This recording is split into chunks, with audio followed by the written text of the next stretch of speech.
정말 충격적인 일이 일어났습니다. 최근 CNN에서 방영한 한국 영상으로 인해 많은 중국인들이 분노했다고 합니다. 심지어 본사로 항의 전화가 쉴 새 없이 왔을 정도라고 하는데요. 이 상황을 지켜보던 유명 뉴스 아나운서는 결국 폭탄 발언을 했다고 합니다.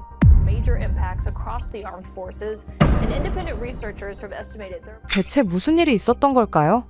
안녕하세요. 저는 미국 CNN 뉴스 앵커 제이크입니다. 20년 동안 수많은 뉴스를 전해왔죠. 매일 세계 각국의 소식을 전하는 일상이 익숙해졌지만 최근 들어 제 시선을 사로잡는 뉴스가 있었어요. 바로 한국에 관한 부정적인 보도들이었습니다. 역시나 싶었죠. 솔직히 저는 한국이라는 나라가 그저 작은 동아시아 국가에 불과하다고 생각했습니다. 삼성과 K-팝 정도가 알려진 별로 중요하지 않은 나라라고 여겼어요. 심지어 몇 년 전까지만 해도 한국과 북한을 제대로 구분하지 못했던 미국인들도 많았죠. 그런데 최근 이 작은 나라가 국제 뉴스의 주인공이 되고 있었습니다. 한국에서 또 중국인 관광객 차별 논란, 중국인은 출입 금지, 한국 식당의 충격적인 대우, 한국 여행, 중국인에겐 악몽이 될 수 있다. 이런 헤드라인들이 연일 화면을 채웠어요. 저는 처음에 코웃음을 쳤습니다. 아시아 국가들끼리의 경쟁심이 과열된 것이라 생각했죠. 그리고 그 한국이 중국이랑 상대나 되겠어요? 솔직히 너무 힘 차이가 나잖아요. 요즘 알 수 없는 문화 마케팅으로 전 세계가 좋아한다고 해도 사실 그들은 빈 껍데기 뿐이죠. 그러니까 저런 짓까지 하는구나 싶었어요. 분명 중국에 대한 질투심이겠죠. 여전히 발전 없이 열린 마음을 갖고 있지 않는구나 하는 생각이 들었습니다. 역사적으로도 항상 중국의 속국이었다고 하더니 이런 부끄러운 짓을 하다니 웃기더라고요. 그래서 저는 딱히 이것이 크게 중요하지 않은 일이라고 여겼습니다. 말한 대로 그저 웃길 뿐이었죠. 하지만 기사의 양이 점점 많아지면서 흥미가 생겼어요. 편집회의가 끝난 후 저의 후배 기자 마이크가 태블릿을 내밀었어요. 화면에는 한 중국인이 한국 식당에서 쫓겨나는 모습이 담겨 있었습니다. 마이크는 소셜미디어에서 한국 여행 보이콧 해시태그가 유행하고 있다고 했죠. 전 세계적으로 반한 감정이 확산되는 추세였습니다. 영상을 보니 저희 편견은 더욱더 확실해졌습니다. 지나치게 민족주의적이고 배타적인 나라라는 인상이 강했죠. 게다가 이번 중국인 차별 사건은 그저 제 편견을 확인해주는 또 하나의 사례일 뿐이었습니다. 뉴스룸에서 근무하는 중국 출신 동료 리나도 최근 고향 친구들로부터 한국에 가지 말라는 조언을 받았다고 했어요. 한국인들이 중국인을 향해 노골적인 혐오를 표현한다는 이야기였습니다. 그들의 말로는 중국인이라고 밝히는 순간 서비스가 달라진다고 했죠. 저는 창밖으로 시선을 돌렸습니다. 맑은 하늘이 펼쳐져 있었지만 머릿속은 경멸로 가득 찼어요. 이런 나라가 어떻게 국제사회에서 존중받을 수 있을까? 생각했습니다. 그러나 20년 기자 생활 동안 배운 것이 있다면 때로는 직접 확인해봐야 한다는 것이었어요. 저는 편집장에게 한국 특집 기획안을 제출하기로 결심했습니다. 저는 한국에 대한 자료를 더 찾아보기로 했습니다. 인터넷에 한국 중국인 차별이라고 검색하자 수많은 기사와 영상이 쏟아져 나왔어요. 그 중에서도 가장 눈에 띄는 것은 한 중국인 블로거의 영상이었습니다. 그 블로거는 500만 명의 팔로워를 보유한 유명 인플루언서였죠. 영상 속 그는 서울의 한 고급 식당 앞에 서 있었습니다. 얼굴은 붉게 상기되어 있었고 목소리는 떨리고 있었어요. 방금 이 식당에서 쫓겨났습니다. 이유는 단 하나, 제가 중국인이기 때문입니다. 그의 말에 믿기지 않았습니다. 21세기에 이런 노골적인 차별이 있다니 말이죠. 블로거는 계속해서 자신의 경험을 이야기했습니다. 식당에 들어가자마자 직원들이 의심스러운 눈빛으로 쳐다봤다고 해요. 메뉴를 받고 중국어로 대화를 나누자 매니저가 다가와 오늘은 예약이 꽉 찼다 며 나가달라고 요청했다고 합니다. 그런데 그 뒤로 들어온 서양인 관광객들은 아무 문제 없이 자리에 앉았다는 거였죠. 영상은 빠르게 확산되었습니다. 중국 최대 SNS 웨이보에서 24시간 만에 조회수 1천만을 돌파했어요. 댓글란은 분노한 중국인들의 반응으로 가득 찼습니다. 한국 불매운동을 시작하자, 한국 제품은 사지 말자, 우리도 그들을 똑같이 대해주자 등의 댓글이 수만 개씩 달렸죠. 저는 스크롤을 내리며 더 많은 사례들을 찾아봤습니다. 한 중국인 유학생이 서울의 지하철에서 받은 차별, 쇼핑몰에서 중국인이라는 이유로 무시당했다는 글, 심지어 호텔 예약이 취소되었다는 여행객의 불만까지. 이런 이야기들이 끝없이 이어졌어요. 마이크는 제 연구를 지켜보며 한숨을 쉬었습니다. 이런 나라에 가서 뭐 하겠냐? 우리도 차별받을 수 있잖아. 마이크의 말이 일리가 있다고 생각했지만 저널리스트로서의 호기심이 더 컸습니다. 표면적인 이야기 너머에 있는 진실을 알고 싶었어요. 왜 한국인들은 중국인에게 그렇게 적대적인 걸까? 역사적인 갈등, 경제적 경쟁? 아니면 단순한 외국인 혐오증? 더 깊이 파고들자 한국과 중국의 복잡한 관계가 드러났습니다. 사드 미사일 배치 문제로 인한 경제 보복, 문화 콘텐츠 논쟁, 역사 왜곡 주장까지 두 나라 사이에는 겉으로 보이는 것보다 훨씬 더 깊은 갈등이 있었어요. 그럼에도 불구하고 여전히 의문이 남았습니다. 국가 간 갈등이 개인에 대한 차별로 이어질 만큼 심각한가? 일반 시민들도 그런 감정을 공유하는 걸까? 한국인들은 정말 모든 중국인을 증오하는 걸까? 제 의문은 다음날 아침 더 깊어졌습니다. 중국 국영 매체에서 한국의 반중국 정서에 대한 특집 기사를 내보냈어요. 한국 정부가 암묵적으로 중국인 차별을 용인하고 있다는 주장까지 나왔습니다. 기사는 한국 여행은 중국인의 자존심을 버리는 것과 같다 라는 자극적인 문구로 마무리되었죠. 이제 이 문제는 단순한 관광객 불만에서 국제적인 외교 문제로 확대되고 있었습니다. 저는 점점 더 이 상황에 흥미를 느꼈어요. 마치 거대한 퍼즐을 맞추는 것 같았죠. 각자의 주장과 반박, 증거와 반증이 복잡하게 얽혀 있었습니다. 그렇게 저는 취재 준비를 위해 더 많은 자료를 찾아보았습니다. 그러던 중 또 다른 충격적인 영상을 발견했어요. 한 중국인 관광객이 서울의 유명 백화점에서 물건을 사려다 차별을 당했다는 내용이었습니다. 영상은 중국인 여성이 명품 매장에서 가방을 구경하는 장면으로 시작되었죠. 그녀가 점원에게 중국어로 질문하자 점원의 표정이 순식간에 굳어졌습니다. 그리고는 재고가 없다 며 냉정하게 대답했어요. 하지만 바로 다음 장면에서 서양인 관광객이 같은 가방을 요청했을 때는 미소 띤 얼굴로 친절하게 응대하는 모습이 담겨 있었습니다. 영상 속 상황이 조작된 것이 아닌지 의심스러웠습니다. 하지만 백화점에 CCTV 영상이 첨부되어 있었고 시간대도 일치했어요. 이건 단순한 오해가 아니라 의도적인 차별처럼 보였습니다. 영상의 조회수는 이미 2천만을 넘어섰고 중국 SNS에서는 한국 제품 불매 해시태그가 트렌드 1위를 차지했죠. 백화점 측은 해명 성명을 발표했습니다. 당일 해당 제품의 재고가 실제로 매우 적었으며 점원의 실수로 인한 오해였다 라고 했어요. 하지만 이미 중국 여론은 들끓고 있었습니다. 해명은 오히려 거짓말로 모욕을 더한다 는 비난만 키웠죠. 저는 화면을 응시하며 깊은 생각에 잠겼습니다. 정말 모든 한국인이 중국인을 이렇게 대할까? 중국의 선정 가능성도 배제할 수 없었어요. 하지만 영상 속 차별은 너무 노골적이었습니다. 혹시 한국에 가면 저도 외국인이라는 이유로 이런 대우를 받게 될까? 불편한 생각이 들었죠. 한국 관련 기사를 더 찾아보니 다른 측면도 있었습니다. 한국 언론들은 일부 악성 사례가 확대 재생산되고 있다 며 반박했어요. 또한 중국 정부가 의도적으로 반한 감정을 부추기고 있다 는 분석도 있었습니다. 진실은 양측의 주장 어딘가에 있을 텐데 어디쯤일까요? 사무실로 돌아오는 길에 여러 생각이 교차했습니다. 한국은 정말 그렇게 배타적인 나라일까? 아니면 이것은 국제관계의 복잡한 역학관계가 만들어낸 오해일까? 확실한 건 직접 확인하지 않고는 알 수 없다는 점이었어요. 편집장 사무실에 들어서자 그는 의아한 표정으로 저를 바라봤습니다. 한국? 지금? 왜? 그의 반응은 예상했던 바였죠. 저는 최근 한국과 중국 사이의 갈등 상황과 취재의 필요성을 설명했습니다. 다행히 편집장은 몇 분간의 고민 끝에 취재를 승인해 주었어요. 마이크는 여전히 한국 방문에 내키지 않는 표정이었습니다. 정말 갈 필요가 있을까? 이미 충분한 영상 증거가 있잖아. 그의 말도 일리가 있었죠. 하지만 저는 직접 눈으로 보고 경험하고 질문하지 않고는 진실에 다가갈 수 없다고 확신했습니다. 마이크, 함께 가자. 이건 단순한 관광객 불만이 아니야. 국제관계의 중요한 단면을 볼 수 있는 기회가 될 거야. 결국 마이크도 마지못해 동의했습니다. 그는 한국에 대한 저희 부정적인 견해를 대부분 공유하고 있었지만 좋은 취재 파트너였어요. 그의 냉소적인 시각이 때로는 저희 균형추가 되어주기도 했습니다. 여행 일정을 짜고 필요한 연락처를 확보하고 취재 계획을 세우는데 이틀이 걸렸습니다. 저는 마음속으로 이미 기사의 윤곽을 그리고 있었어요. 환대의 나라? 차별의 나라? 한국의 두 얼굴이라는 제목으로 말이죠. 제 머릿속에는 이미 한국인들의 배타성을 고발하는 내용이 그려지고 있었습니다. 비행기표를 예약하며 저는 다시 한번 생각했습니다. 과연 실제 한국은 어떤 모습일까? 그렇게 14시간의 긴 비행 끝에 인천국제공항에 도착했습니다. 비행기에서 내리는 순간부터 저는 경계를 늦추지 않았어요. 이제부터 모든 상호작용을 꼼꼼히 기록해야 해라고 스스로에게 다짐했습니다. 한국인들이 외국인, 특히 아시아계 외국인을 어떻게 대하는지 세심하게 관찰할 준비가 되어 있었죠. 공항 터미널로 들어서자 첫인상은 놀라움이었습니다. 예상과 달리 공간은 넓고 깨끗했어요. 현대적인 디자인과 효율적인 동선이 눈에 띄었습니다. 솔직히 한국의 공항이 이렇게 잘 갖춰져 있을 거라고는 생각하지 못했죠. 마이크도 비슷한 생각이었는지 눈썹을 치켜 올렸습니다. 입국 심사줄에 서자 제 앞에는 중국인 가족이 있었어요. 이제 차별 상황을 목격할 수 있겠구나라고 생각했습니다. 그런데 예상과 달리 입국 심사관은 그들에게 공손하게 대했죠. 기본적인 질문 후 신속하게 입국을 허가했습니다. 특별한 차별이나 불친절함은 보이지 않았어요. 제 차례가 되자 심사관은 영어로 인사했습니다. 미국에서 오셨군요.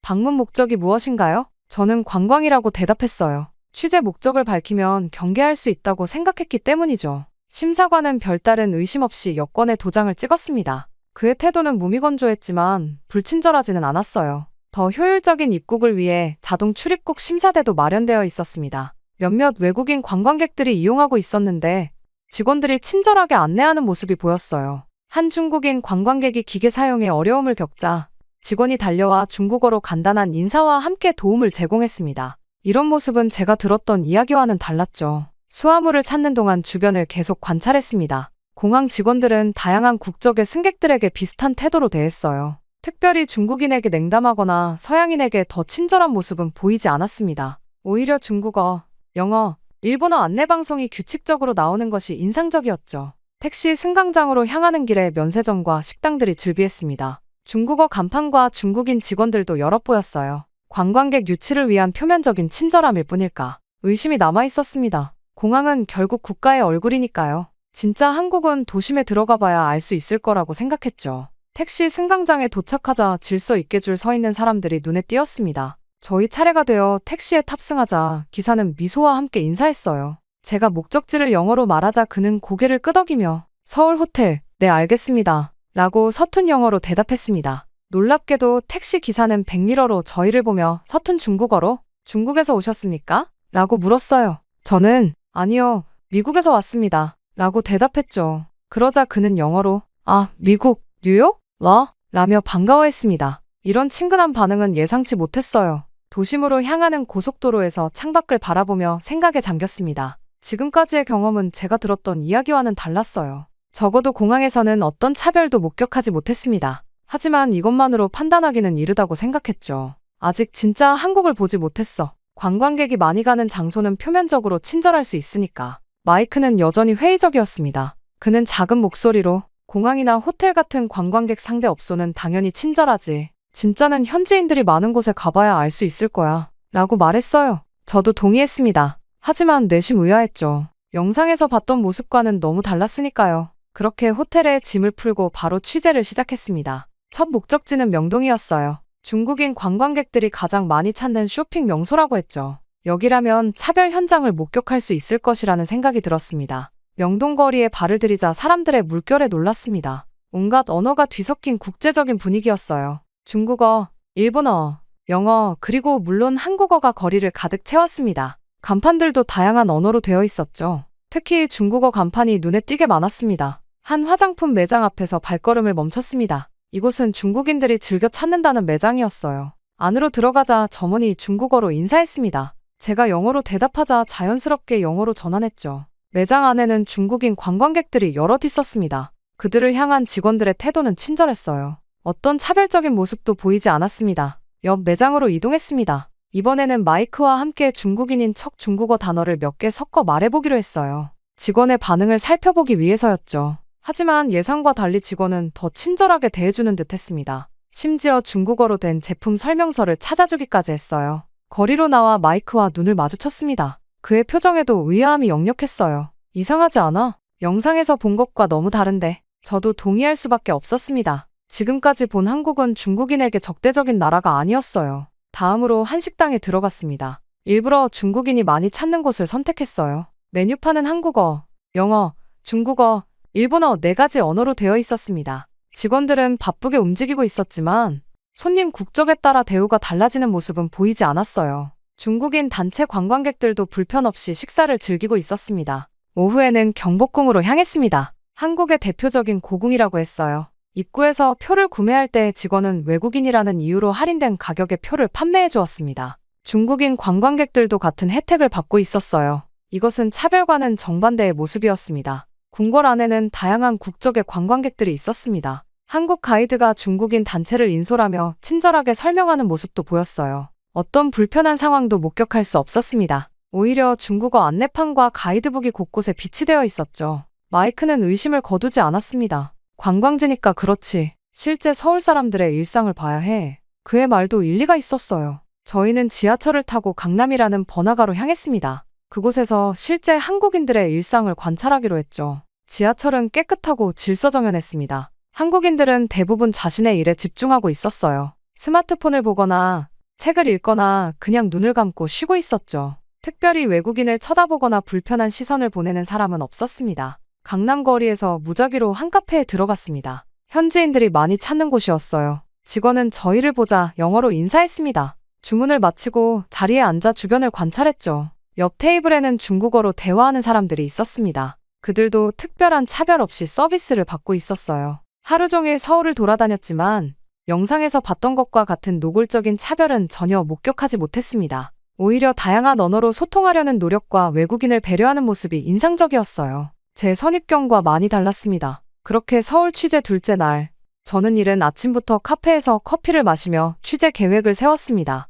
오늘은 한국에서 중국인들이 차별받았다는 식당들을 직접 방문해 볼 생각이었어요. 그 유명한 블로거가 쫓겨났다는 식당의 위치도 파악해 놓았습니다. 머릿속에는 여전히 의문이 가득했어요. 어제 본 한국은 영상 속 모습과 너무 달랐습니다. 정말 그 영상들은 조작된 것일까? 아니면 내가 운 좋게 차별을 목격하지 못한 것일까? 답을 찾고 싶었죠. 카페에서 1시간가량 머물렀습니다. 노트북으로 자료를 정리하고 방문할 장소들의 리스트를 만들었어요. 그리고 계산을 마치고 다음 목적지로 향했습니다. 택시를 타고 약 15분을 달렸을 때였죠. 갑자기 지갑이 없다는 사실을 깨달았습니다. 순간 식은땀이 났어요. 지갑 안에는 신용카드와 여권 사본, 그리고 적지 않은 현금이 들어있었습니다. 택시 기사에게 급히 이전 카페로 돌아가자고 말했죠. 마음속으로는 이미 누군가 가져갔을 거야 라는 생각이 들었습니다. 특히 외국인의 지갑이라면 더욱 그럴 것 같았어요. 카페에 도착해 허겁지겁 뛰어들어갔습니다. 아침에 앉았던 자리는 이미 다른 손님이 차지하고 있었어요. 불안한 마음으로 카운터로 향했습니다. 서툰 영어로 상황을 설명하려는데 직원이 먼저 말을 꺼냈어요. 혹시 지갑 찾으러 오셨나요? 놀라움의 말을 잇지 못했습니다. 그녀는 미소를 지으며 카운터 아래에서 제 지갑을 꺼내 보여주었어요. 온전히 그대로였습니다. 확인해보니 현금과 카드 모두 그대로였죠. 어떻게 제 지갑인 줄 알았나요? 제가 물었습니다. 직원은 아까 자리에 두고 가셔서 손님이 다시 찾으러 오실 거라고 생각했어요. 라고 대답했습니다. 그러면서 걱정 많이 하셨죠? 라며 따뜻한 미소를 지었어요. 감사의 인사를 전하고 카페를 나오면서 마음이 복잡해졌습니다. 솔직히 제 지갑이 무사히 돌아올 거라고는 기대하지 않았어요. 한국에 대한, 아니 어쩌면 타인에 대한 불신이 제 안에 깊이 자리하고 있었던 걸까요? 마이크에게 전화를 걸어 상황을 설명했습니다. 그는 여전히 회의적이었어요. 운이 좋았네. 카페 직원이 우연히 정직한 사람이었나 보지. 하지만 저는 점점 다른 생각이 들기 시작했습니다. 어제부터 경험한 한국은 제가 예상했던 것과 너무 달랐어요. 잠시 현지인들과 이야기를 나눠보기로 했습니다. 같은 카페에서 영어를 할 줄 아는 한국인 대학생을 만났어요. 그에게 솔직하게 물었습니다. 한국인들은 중국인을 싫어하나요? 그는 잠시 생각하더니 대답했어요. 모든 한국인이 그렇지는 않습니다. 사실 대부분은 개인적으로 만난 사람을 국적으로 판단하지 않아요. 다만 정치적 이슈나 역사적 갈등으로 인해 때로는 감정이 개입되기도 하죠. 그의 설명은 이어졌습니다. SNS에서 확산된 일부 사례들이 마치 모든 한국이 그런 것처럼 보이게 만들었을 수 있어요. 하지만 실제로는 그렇지 않습니다. 우리도 다양한 생각을 가진 개인들이거든요. 그의 말은 진심으로 들렸습니다. 지금까지 만난 한국인들 중 누구도 저에게 불친절하게 대하지 않았어요. 지갑을 돌려받은 경험은 더욱 강한 인상을 남겼습니다. 잠시 후 마이크와 합류해 오늘의 취재 계획을 실행했습니다. 그 유명한 블로거가 쫓겨났다는 식당을 찾아갔어요. 들어가자마자 직원들이 친절하게 맞이해 주었습니다. 중국어로 몇 마디 섞어 말해보았지만 어떤 불편한 기색도 없었죠. 매니저에게 직접 물어보았습니다. 최근 중국인 관광객과 문제가 있었냐고요. 그는 미간을 찌푸리며 그런 적이 없다고 단호하게 부정했어요. 오히려 중국 손님들이 많이 찾아주는 덕분에 장사가 잘 된다고 했습니다. 호텔로 돌아오는 길에 마음이 더욱 혼란스러워졌습니다. 제가 믿었던 이야기와 실제 경험이 너무 달랐어요. 그동안 제가 한국에 대해 갖고 있던 선입견이 얼마나 깊었는지 깨닫기 시작했습니다. 그렇게 취재 셋째 날, 저희는 서울 외곽의 지역을 방문하기로 했습니다. 관광객이 적은 곳에서는 현지인들의 진짜 모습을 볼 수 있을 거라고 생각했어요. 호텔에서 택시를 타고 약 40분을 달려 서울 북쪽의 한 주택가에 도착했습니다. 이곳은 외국인 관광객이 거의 없는 지역이었어요. 골목길을 걸으며 주변을 관찰했습니다. 작은 시장, 동네 식당, 지역 주민들로 가득한 공원까지 관광지와는 다른 진짜 한국인의 일상을 볼 수 있었죠. 한 작은 식당에 들어가 점심을 먹었습니다. 메뉴판은 한국어로만 되어 있었어요. 직원들도 영어를 거의 못했습니다. 그럼에도 그들은 최선을 다해 저희를 도우려 했어요. 손짓과 사진, 단편적인 영어 단어들을 섞어가며 소통했습니다. 불편한 기색은 전혀 없었어요. 식사 후 동네를 더 둘러보기로 했습니다. 이때 마이크가 화장실에 가는 동안 저는 공원 벤치에 앉아 노트북을 열었어요. 지금까지의 경험을 기록하려고 했죠. 하지만 갑자기 휴대폰이 보이지 않았습니다. 주머니, 가방, 노트북 케이스까지 모두 뒤졌지만 찾을 수 없었어요. 순간 아침에 탔던 택시가 떠올랐습니다. 휴대폰을 택시 좌석에 두고 내렸을 가능성이 컸어요. 가슴이 철렁 내려앉았습니다. 그 안에는 취재 내용과 연락처, 사진 등 중요한 정보가 가득했죠. 게다가 낯선 나라에서 휴대폰 없이 생활한다는 것은 상상하기 어려웠습니다. 마이크가 돌아오자 상황을 설명했습니다. 그는 표정이 어두워졌어요. 이번엔 운이 없었네. 택시에 두고 내린 거라면 찾기 어려울 거야. 저도 그렇게 생각했습니다. 지갑을 찾은 것만 해도 행운이었죠. 같은 행운이 2번 연속될 리는 없다고 생각했어요. 근처에서 경찰서를 찾아 신고하기로 했습니다. 다행히 근처에 파출소가 있었어요. 들어가자 경찰관 한 명이 자리에서 일어나 저희를 맞이했습니다. 영어를 약간 할 줄 아는 경찰관이었죠. 저는 최대한 천천히 쉬운 단어로 상황을 설명했습니다. 경찰관은 메모를 하면서 택시 번호나 회사 이름을 기억하는지 물었어요. 안타깝게도 전 그런 정보를 기억하지 못했습니다. 그는 고개를 끄덕이더니 택시 회사들에 연락해보겠다고 했습니다. 솔직히 큰 기대는 하지 않았어요. 그때 파출소 전화가 울렸습니다. 경찰관이 받아 대화를 나누더니 저를 향해 웃으며 말했어요. 당신 휴대폰 찾은 것 같습니다. 택시 기사가 지금 이쪽으로 오고 있어요. 믿을 수 없었습니다. 정말 그런 일이 가능한가요? 약 20분 후 한 택시 기사가 파출소로 들어왔습니다. 그의 손에는 제 휴대폰이 들려 있었어요. 기사는 저를 보자 환하게 웃으며 휴대폰을 건넸습니다. 저는 어떻게 감사해야 할지 몰랐습니다. 영어, 한국어, 심지어 중국어까지 섞어가며 감사 인사를 전했어요. 택시 기사는 손을 저으며 괜찮습니다. 당연한 일이죠. 라고 말했습니다. 경찰관은 한국에서는 이런 일이 자주 있어요. 분실물은 대부분 주인에게 돌아갑니다. 라고 설명했어요. 그의 말에 또 한 번 놀랐습니다. 미국에서도 다른 어느 나라에서도 이런 경험을 하기는 쉽지 않을 텐데 말이죠. 파출소를 나오며 마이크와 눈을 마주쳤습니다. 그의 표정에도 놀라움이 역력했어요. 믿기지 않는다. 정말 다른 세상 같아. 그의 말처럼 이곳은 제가 상상했던 한국과는 완전히 달랐습니다. 호텔로 돌아가는 길에 침묵이 흘렀습니다. 마음속에서는 여러 생각이 교차했어요. 지갑을 온전히 돌려받은 경험, 휴대폰을 찾아준 택시 기사, 친절한 경찰관, 그리고 무엇보다 어디에서도 발견하지 못한 차별의 흔적까지. 저는 점점 더 확신이 들었습니다. 그 영상들은 진실의 일부일 뿐, 전체가 아니었어요. 한국에 대한 제 선입견은 얼마나 잘못되었던 걸까요? 어쩌면 제가 쓰게 될 기사는 처음 계획했던 것과는 완전히 다른 내용이 될 것 같았습니다. 그렇게 일주일간의 한국 취재를 마치고 미국으로 돌아왔습니다. 비행기 안에서 내내 앞으로 어떤 이야기를 전할지 고민했어요. 처음 계획했던 것과는 완전히 다른 내용이 될 것이 분명했습니다. 한국에 대한 제 선입견은 완전히 무너졌었죠. 편집장은 제가 준비한 기사 원고를 읽고 놀란 표정을 지었습니다. 처음 의도와 완전히 다른데? 정말 내가 경험한 한국이 이런 곳이었어. 저는 확신을 갖고 고개를 끄덕였어요. 진실을 전하는 것이 저희 의무라고 생각했습니다. 생방송 당일, 스튜디오는 긴장감으로 가득했습니다. 이 방송은 미국뿐 아니라 중국에서도 시청할 수 있었어요. 한국과 중국 사이의 갈등이 고조되는 시점에서 제 보도가 어떤 영향을 미칠지 부담감이 컸습니다. 카메라 앞에 앉아 깊은 숨을 들이마셨습니다. 5, 4, 3, 2, 1 카운트다운이 끝나고 방송이 시작되었어요. 저는 시청자들을 향해 가장 진정성 있는 목소리로 말했습니다. 안녕하세요. 제이크입니다. 오늘은 특별한 이야기를 전해드리려 합니다. 최근 소셜미디어에서 한국이 중국인 관광객을 차별한다는 영상과 기사들이 확산되고 있습니다. 저는 직접 진실을 확인하기 위해 한국을 방문했습니다. 그리고 놀라운 경험을 했죠. 화면에는 제가 한국에서 촬영한 영상들이 나왔습니다. 중국인 관광객들이 불편 없이 쇼핑하는 모습, 식당에서 친절한 서비스를 받는 장면, 그리고 지갑과 휴대폰을 찾아준 한국인들의 인터뷰까지.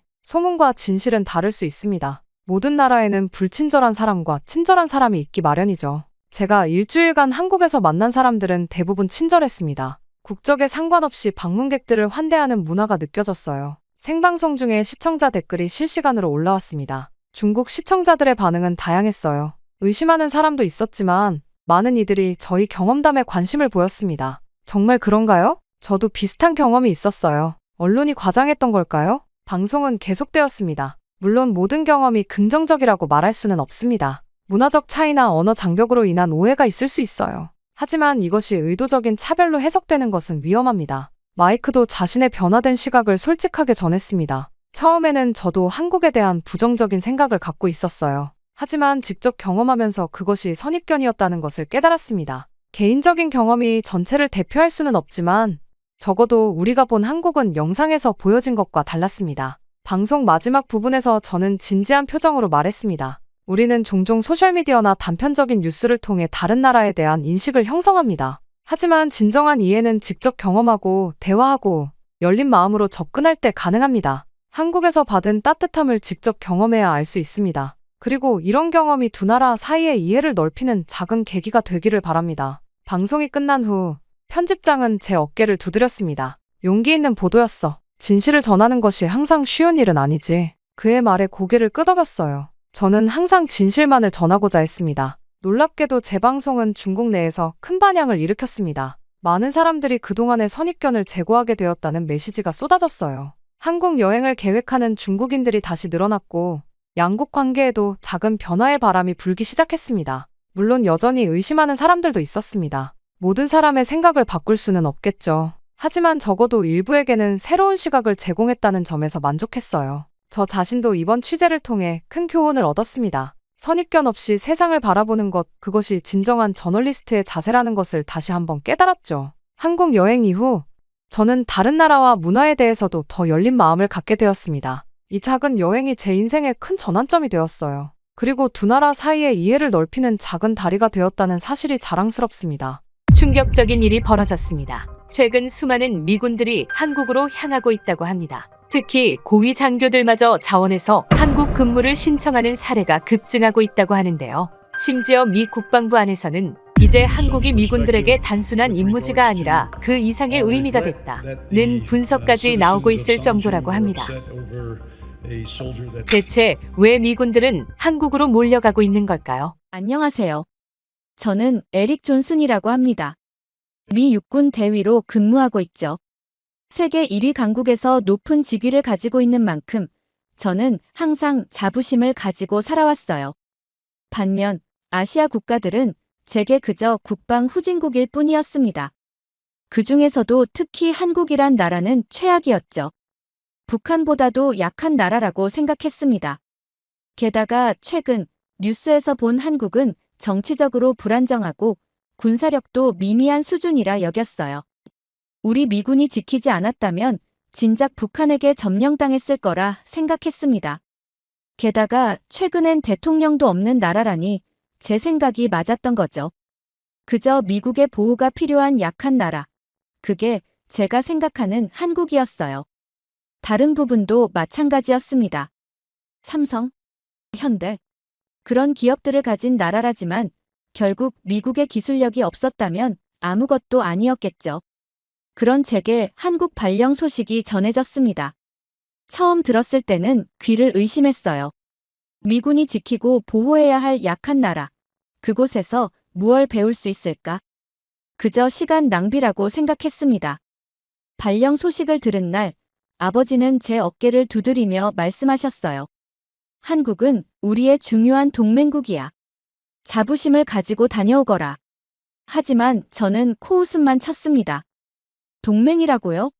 우리가 일방적으로 지켜주는 관계일 뿐이라 생각했죠. 짐을 싸는 날이었어요. 그때 할아버지께서 갑자기 저를 부르셨습니다. 평소엔 말씀이 없으시던 분이었는데 이상하게도 그날은 달랐어요. 에릭, 잠깐 앉아보거라. 할아버지의 목소리에는 제가 한 번도 들어본 적 없는 감정이 묻어 있었습니다. 마치 오래된 보물 상자를 열어보는 것 같은 설렘이랄까요? 내가 생각하는 한국은 지금과 다를 거야.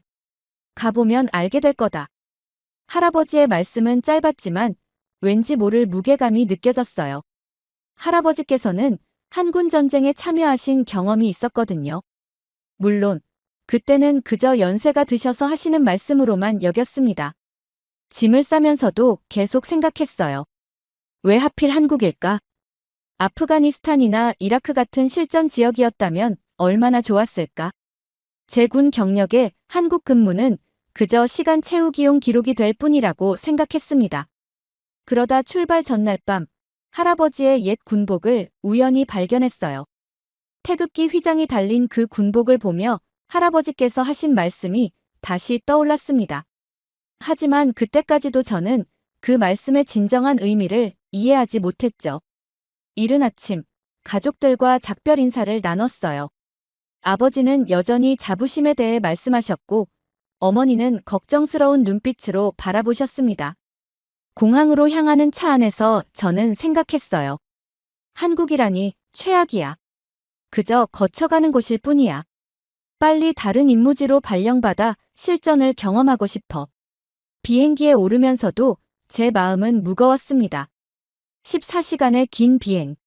창 밖으로 보이는 구름들을 보며 한숨만 내쉬었죠. 그때까지만 해도 저는 몰랐습니다. 이 비행이 제 인생을 완전히 바꿔놓을 거라는 걸요. 할아버지의 말씀은 제 귓가에 맴돌았어요. 내가 생각하는 한국은 지금과 다를 거야. 그 말의 의미를. 그리고 앞으로 제가 마주하게 될 놀라운 변화들을.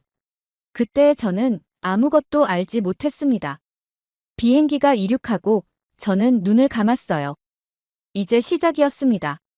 제가 전혀 예상하지 못했던, 그리고 나중에는 제 인생을 완전히 바꿔놓게 될 이야기의 시작이었죠. 그렇게 14시간의 비행이 끝나고 인천공항에 도착했습니다. 예상과는 달리 눈앞에 펼쳐진 광경에 순간 말을 잃었어요. 거대한 유리창과 최첨단 시설들이 가득했죠. 하지만 전 일부러 무덤덤한 표정을 지었습니다. 이 정도 시설이야 미국 어디에나 있으니까요. 공항을 빠져나와 기지로 향하는 차 안에서도 제 생각은 변함없었어요. 깔끔한 도로와 빽빽한 고층 빌딩들이 스쳐 지나갔지만 전 일부러 창 밖을 외면했습니다. 기지에 도착하자마자 한민수 중령이란 사람과 만나게 됐어요. 40대 후반의 나이에 뭔가 경직된 분위기를 풍기는 한국군 지휘관이었습니다. 존슨 대위, 한국에 오신 것을 환영합니다. 앞으로 우리는 많은 시간을 함께 보내게 될 텐데요. 한민수 중령의 억양이 어색한 영어로 말을 이었어요. 우리는 동맹이자 형제입니다. 앞으로 한미연합훈련도 강화될 예정이고 양국 군사 협력도 더욱 긴밀해질 것입니다. 존슨 대위께서 이 중요한 시기에 오신 것은 매우 의미 있는 일이죠. 순간 웃음이 나왔습니다. 형제라고요? 내가 이런 사람과? 전 차갑게 대답했어요. 네, 군 임무를 수행하러 왔습니다. 한민수 중령은 제 차가운 반응에도 아랑곳하지 않고 기지 안내를 시작했습니다. 훈련 일정표를 보여주며 설명하는데 솔직히 절반도 이해가 되지 않았어요. 너무 빡빡한 일정에 이해할 수 없는 규칙들이 가득했죠. 500시의 기상에서 510시까지 집합입니다. 1분이라도 늦으면 안 되죠. 한민수 중령의 말에 전 고개를 절레절레 저었어요. 미군 기지에서는 상상도 할 수 없는 일정이었습니다. 더 황당한 건 그 다음이었어요. 식사 시간은 정확히 15분입니다. 선임이 먼저 식사를 마치고 자리를 비워야 후임이 앉을 수 있죠. 이건 또 무슨 규칙인가 싶었습니다. 훈련장으로 이동하면서 한국 군인들을 마주쳤어요. 그들은 한민수 중령을 보자마자 허리를 90도로 굽혀 인사했습니다. 너무 과하다고 생각했죠. 미군은 간단한 경례면 충분한데 말이에요. 존슨 대위도 한국에 있는 동안은 우리 문화를 존중해 주셨으면 합니다. 한민수 중령의 말에 전속으로 한숨을 쉬었어요. 이런 구시대적인 문화를 왜 따라야 하는지 이해할 수 없었습니다. 하루 종일 기지를 둘러보고 규칙을 들으면서 제 반발심은 점점 커져갔어요. 이건 제가 알던 군대의 모습이 아니었습니다. 너무 경직되고 너무 형식적이고 그저 비효율적으로만 보였죠. 숙소로 돌아와 침대에 누웠을 때 문득 이런 생각이 들었습니다. 이곳에서 과연 1년을 버틸 수 있을까? 천장을 바라보며 한숨만 나왔어요. 이제 겨우 첫날이 끝났을 뿐인데 벌써부터 시간이 너무 더디게 흐르는 것만 같았습니다. 그렇게 답답한 기지 생활이 일주일째 이어졌습니다. 주말이 되자 저는 무작정 기지를 빠져나왔어요. 숨통이 막힐 것 같았거든요. 지하철역으로 향했습니다. 지하철을 타는 순간 놀라움의 연속이었어요. 휴대폰으로 결제하는 사람들, 지하철 안의 와이파이, 초고화질 스크린의 안내판. 제가 알던 후진국의 모습이 아니었죠. 서울역에 도착했을 때는 더 큰 충격이 기다리고 있었습니다. 마치 영화 속 미래 도시 같았어요. 반짝이는 고층 빌딩들, 질서정연한 거리, 그리고 어디를 가도 넘쳐나는 첨단 기술들. 제가 알던 한국이 아니었죠. 머릿속이 혼란스러웠습니다. 사람들의 모습도 제가 상상하던 것과 달랐어요. 세련된 패션, 최신 스마트폰, 그리고 무엇보다 거리를 걷는 모습에서 자부심이 느껴졌습니다. 이런 모습을 보며 제 안의 편견이 흔들리기 시작했어요. 이해할 수 없는 혼란스러움이 밀려왔죠. 시장통을 지나다 길을 잃었습니다. 영어로 된 안내판도 없고 휴대폰 지도도 익숙하지 않았죠. 그때 한 노부부가 다가왔어요. 제 곤란한 표정을 보고 알아채신 듯 했습니다. 어디 가려고 하는 거유? 할아버지의 어설픈 영어에 처음엔 짜증이 났어요. 하지만 할머니가 건네는 따뜻한 미소에 마음이 조금 누그러졌죠. 노부부는 제게 손짓을 했습니다. 따라가 보니 작은 식당이었어요. 우리 집이요. 밥 먹고 가요. 경계심이 들었지만 왠지 거절할 수 없었습니다. 된장찌개가 나왔어요. 처음 보는 음식이었죠. 반찬도 수없이 많았습니다. 수저 사용법도 서툴렀지만 할머니가 젓가락 잡는 법을 하나하나 가르쳐 주셨어요. 처음 맛보는 된장찌개의 맛은 충격적이었습니다. 이상한 냄새가 날 거라 생각했는데 입안 가득 퍼지는 깊은 맛이 감동적이었어요. 할아버지는 천천히 말씀하셨습니다. 우리 아들도 미국에 있소. 당신을 보니 우리 아들 생각이 나는구려. 그 말에 왠지 마음이 따뜻해졌어요. 하지만 이런 따뜻한 감정도 잠시였습니다. 월요일 기지로 복귀하자마자 한민수 중령과 훈련이 시작됐어요. 이번 작전은 한국군 방식대로 진행하겠습니다.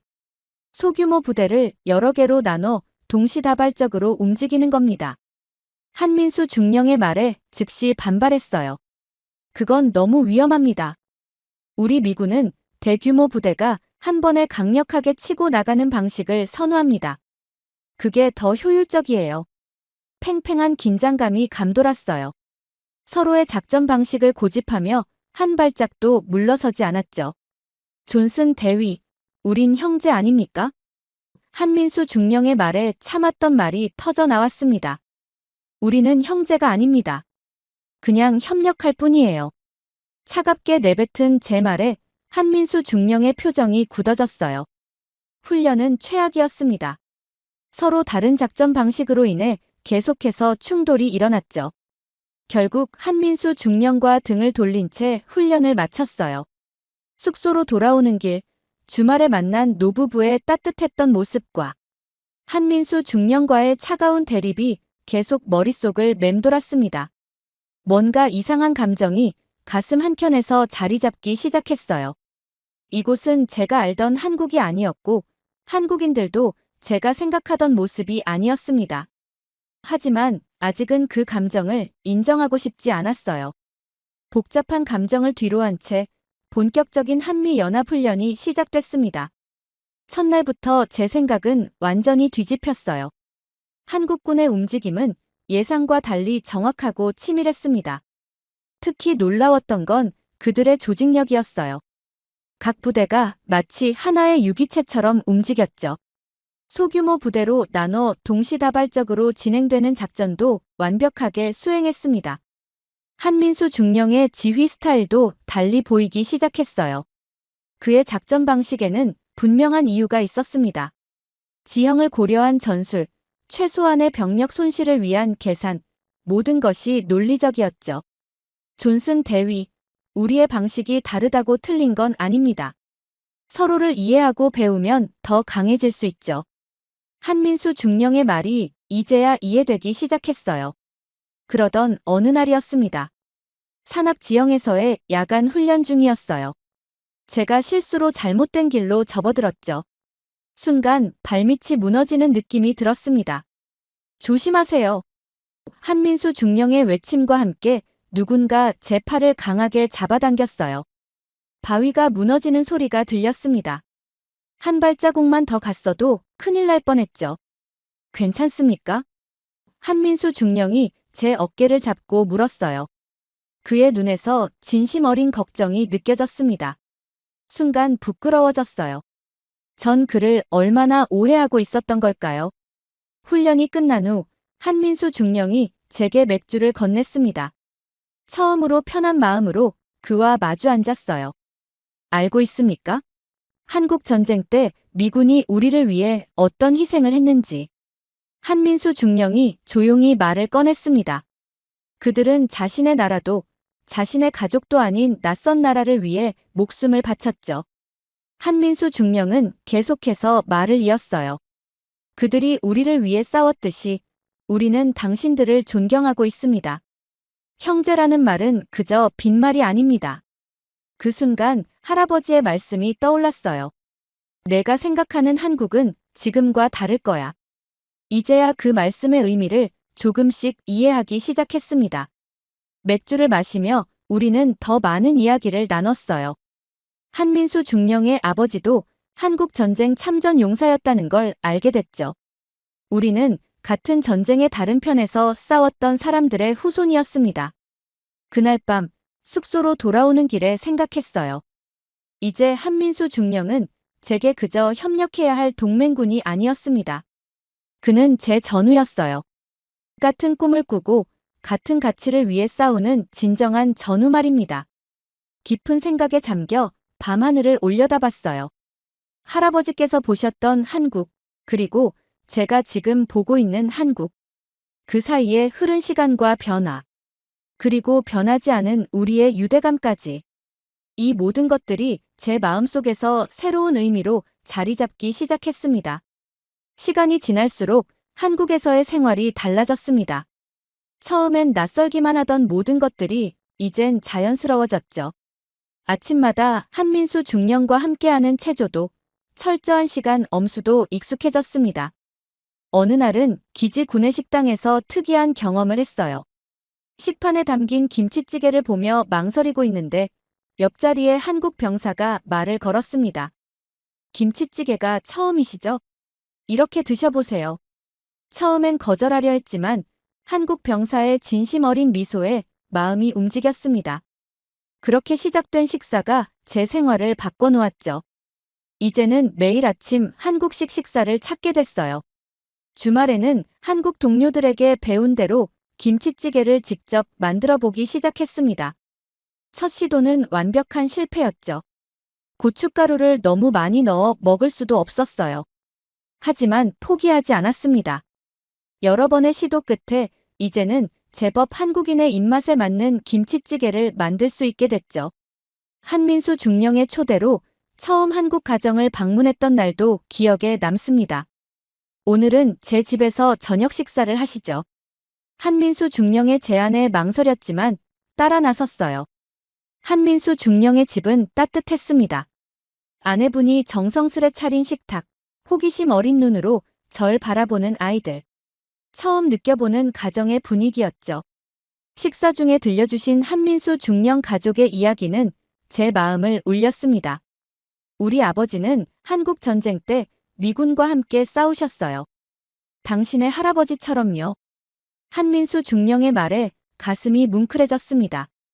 우리는 같은 전쟁의 다른 편에서 싸웠던 사람들의 후손이었죠.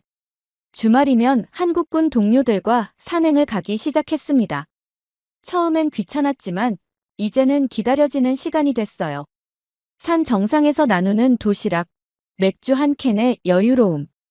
이런 순간들이 쌓여 한국이 조금씩 특별해졌습니다. 회식 자리도 달라졌어요. 처음엔 이해할 수 없었던 한국의 회식 문화가 이제는 즐거워졌죠. 한국 군가를 따라 부르고 소주 한 잔을 나누며 동료들과 진심 어린 대화를 나눴습니다. 한민수 중령은 제 변화를 눈여겨보고 있었나 봅니다. 존슨 대위, 이제 한국인보다 더 한국인 같군요. 농담처럼 던진 말이었지만 그 말이 사실이란 걸 저도 느꼈어요. 기지박 생활도 자연스러워졌습니다. 시장 골목에서 만난 노부부의 식당은 이제 제 단골이 됐어요. 할머니는 매번 반찬을 하나씩 더 얹어주셨고 할아버지는 어설픈 영어로 이야기를 나누려 하셨죠. 그러던 어느 날 예상치 못한 소식을 받았습니다. 미 본부에서 온 복귀 명령이었어요. 갑작스러운 소식에 마음이 복잡해졌습니다. 이제 막 한국에서의 삶이 편안해지기 시작했는데 말이죠. 책상 위에 놓인 복귀 명령서를 보며 생각했습니다. 이곳에서의 시간이 너무 짧게 느껴졌어요. 한국은 더 이상 제게 그저 임무지가 아니었습니다.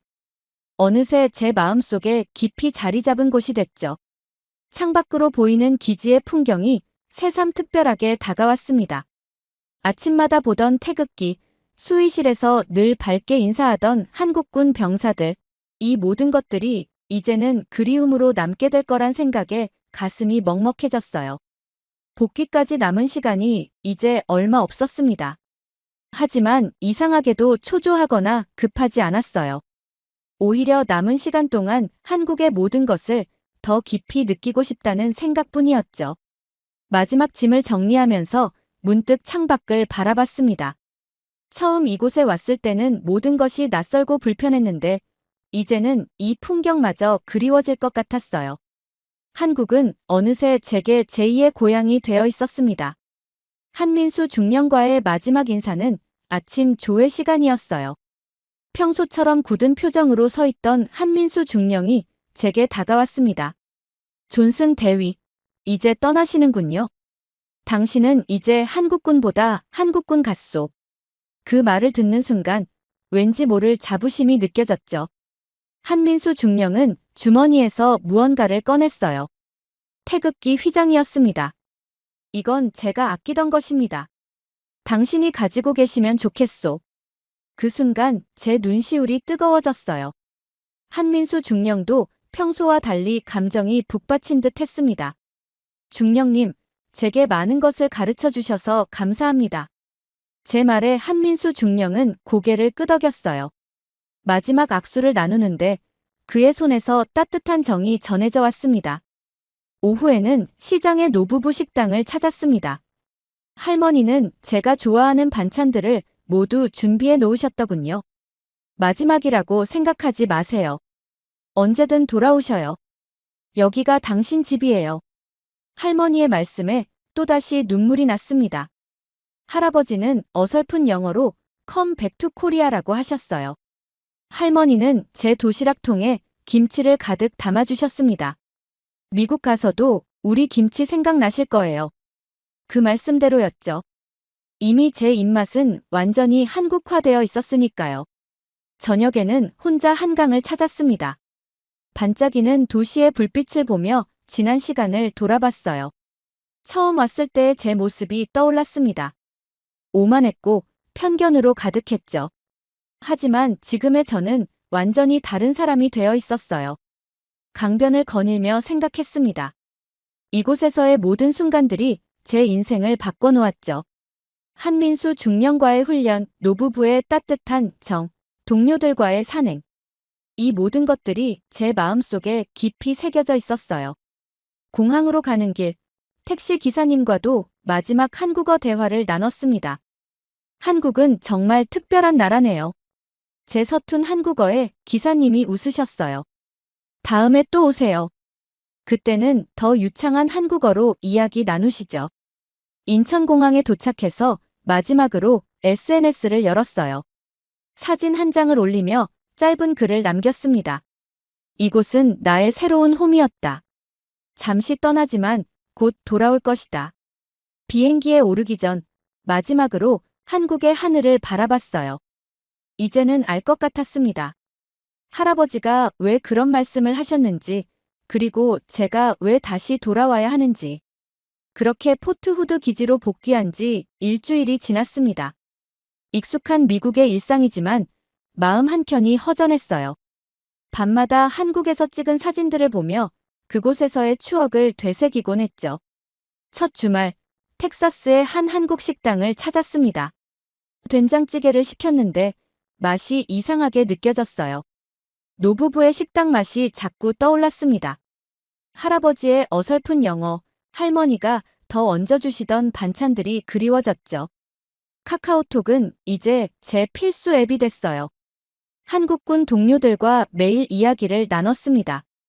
그들이 보내주는 훈련 사진, 회식 사진을 보며 마치 제가 그곳에 있는 것처럼 느꼈죠. 한국 뉴스도 빼놓지 않고 챙겨봤어요. 특히 한민수 중령과는 더 자주 연락했습니다. 어느 날 그가 보낸 메시지가 제 마음을 흔들어 놓았어요. 존슨 대위, 언제든 돌아오시오. 우리는 언제나 당신을 기다리고 있소. 그 말을 읽고 한동안 아무 말도 할 수 없었습니다. 미국의 일상은 달라졌어요. 매주 토요일이면 어김없이 한국 식당을 찾았고 한국 드라마도 보기 시작했습니다. 제 방은 어느새 한국 물건들로 가득 찼죠. 태극기 휘장, 한민수 중령이 준 기념품들, 할머니가 담아주신 마지막 김치통까지. 동료들은 제가 변한 것을 금방 알아챘어요. 에릭, 넌 완전히 한국인이 됐어. 농담처럼 던진 말이었지만 사실이었습니다. 식사할 때도 자연스레 숟가락을 찾게 되고 어떤 날은 무의식 중에 한국어가 튀어나오기도 했죠. 주말마다 찾는 한국 식당에서는 이제 제가 단골이 됐습니다. 주인 아주머니는 제 입맛을 다 알아요. 오늘은 된장찌개가 맛있게 나왔어요. 제가 특별히 더 넣어드릴게요. 그 말을 들을 때마다 노부부의 식당이 떠올랐습니다. 한국에서의 마지막 순간들이 자주 생각났어요. 한강의 야경, 산행에서 나눈 도시락, 한민수 중령과의 마지막 악수, 동료들과의 회식 자리에서 부르던 군가까지. 모든 게 선명하게 남아있었습니다. 기지에서의 훈련도 달라졌어요. 한국에서 배운 전술과 방식을 도입하기 시작했죠. 철저한 시간 관리, 부대원들과의 끈끈한 유대감 형성. 처음엔 동료들이 의아해했지만 점차 그 효율성을 인정하기 시작했습니다. 매일 밤 창밖의 별을 보며 한국에서의 시간을 떠올렸어요. 그곳에서의 모든 순간이 제 삶을 완전히 바꿔놓았다는 걸 실감했습니다. 이제는 더 이상 예전의 제가 아니었죠. 한국은 제 마음속에 깊이 자리 잡은 특별한 곳이 되어 있었습니다. 그러던 어느 날 기지 식당에서 마이크를 만났습니다. 한국에서 함께 근무했던 전우였죠. 마이크의 얼굴에서 묘한 설렘이 느껴졌어요. 에릭, 나 한국 장기 파견 신청했어. 2년 더 있을 수 있게 됐어. 마이크의 말에 가슴이 쿵 하고 울렸습니다. 마이크는 이야기를 이어갔어요. 한국에서 보낸 시간이 내 인생에서 가장 행복했어. 그래서 결심했지. 좀 더 오래 그곳에 머물고 싶어서. 그의 말을 들으며 제 마음속에서도 무언가가 움직이기 시작했습니다. 그날 밤 할아버지의 말씀이 다시 떠올랐어요. 내가 가서 본다면 그곳이 너의 미래가 될 수도 있다. 처음에는 이해할 수 없었던 그 말씀이 이제야 가슴 깊이 와닿았습니다.